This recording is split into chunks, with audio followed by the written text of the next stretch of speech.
Hi all. Last சண்டேவே பார்த்திங்கன்னா கொஞ்சம் பல் வலி, பல் கூச்சம் அதிகமாக இருந்தது. போய் செக் பண்ணி பார்க்கும்போது ரூட் கெனால் தான் பண்ணியே ஆகணும்னு சொல்லிட்டாங்க. இன்றைக்கி வெட்னஸ்டே செகண்ட் சிட்டிங் வந்து போயிருந்தேன். ஸோ லன்ச் வந்து செய்ய முடியலையா, அதனால் வெளியே தான் வந்து குழம்பு மட்டும் வாங்கியிருந்தோம். ஸோ தட் அதை வந்து நைட் டின்னருக்குமே யூஸ் பண்ணிக்கலாம்.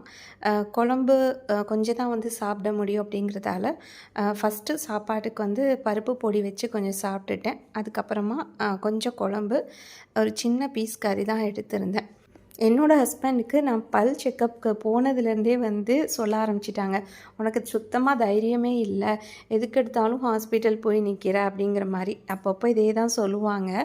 இதே மாதிரி தான் இந்த வட்டமும் சொன்னாங்க. ஆனால் என்னை பொறுத்த வரைக்கும் நான் ஒரு ஸ்டெப் எடுத்து அந்த பல் ட்ரீட்மெண்ட்டுக்காக போய் ஒரு இன்ஜெக்ஷனை போட்டதே வந்து எனக்கு நான் தைரியமாக இருக்கேன் அப்படிங்கிறது தான் வந்து காமிக்குது அப்படின்னு சொல்லுவேன். நீங்கள் என்ன சொல்கிறீங்க?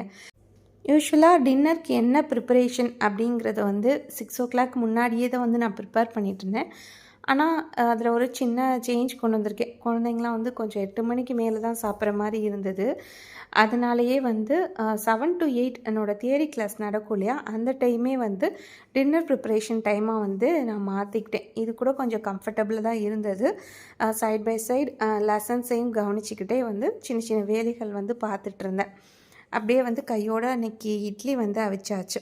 மத்தியானம் வாங்கின குழம்பு இருக்கு இல்லையா, அந்த குழம்பை சூடு பண்ணிவிட்டு கொஞ்சம் போல் சட்னி மட்டும் ரெடி பண்ணியிருந்தேன். அதான் வந்து டின்னருக்கு.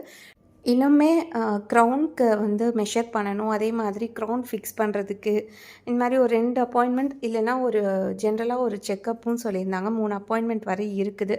ஸோ அதுக்கே வந்து ஒவ்வொரு நாளைக்கும் ஒரு 1 hour போல் கண்டிப்பாக போயிடும். ஆஃப்டர் 2 days வந்து டாக்டரை போய் பார்க்க வேண்டியிருக்கு. அன்றைக்கி டின்னருக்கு வந்து சாப்பிட்றதுக்கு ஈஸியாக இருக்கட்டும் தான் வந்து இட்லியே வந்து ரெடி பண்ணியிருந்தேன்.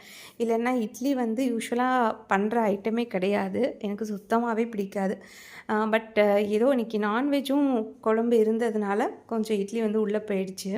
இட்லி சாப்பிட்டதுக்கப்புறமா எனக்கு குடிக்கிறதுக்கு டீடாக்ஸ் ட்ரிங்க் தான் வந்து ரெடி பண்ணியிருந்தேன். இந்த ட்ரிங்க் வந்து அமேசானில் தாங்க பர்ச்சேஸ் பண்ணியிருந்தேன். இது பேர் வந்து கிட்னி டீடாக்ஸ் ட்ரிங்க்குன்னு சொல்லுவாங்க. இது வந்து கிட்னிக்கு மட்டும் கிடையாது, நம்மளோட கட் ஹெல்த்துக்குமே ரொம்ப நல்லது. டீடாக்சிஃபிகேஷனுக்கு வந்து ரொம்ப ஹெல்ப் பண்ணும். கான்ஸ்டிபேஷன் வராமலும் வந்து பார்த்துக்கிடுங்க. அண்ட் நைட் எப்பயும் போல் நான் பார்க்குற சீரியலை மட்டும் விடவே இல்லை. சீரியல் பார்த்துட்டு தான் வந்து அந்த டே கம்ப்ளீட் ஆச்சு. அதுக்கப்புறமா கொஞ்ச நேரம் வெளியே ரிலாக்ஸிங்காக நடந்துகிட்டு இருந்தேன். ஏன்னா வீட்டுக்குள்ளே காற்று சுத்தமாக இல்லைன்னு வெளியே போய் பார்த்தா வெளியுமே காற்று கொஞ்சமுமே இல்லைங்க. அந்தளவுக்கு சம்மர் மாதிரி இருக்குது. ஏனே தெரில. உங்கள் ஊர்கள்லாம் எப்படி இருக்குதுன்னு மறக்காமல் சொல்லுங்கள். இன்னொரு மினி விலாகில் சந்திக்கலாம்.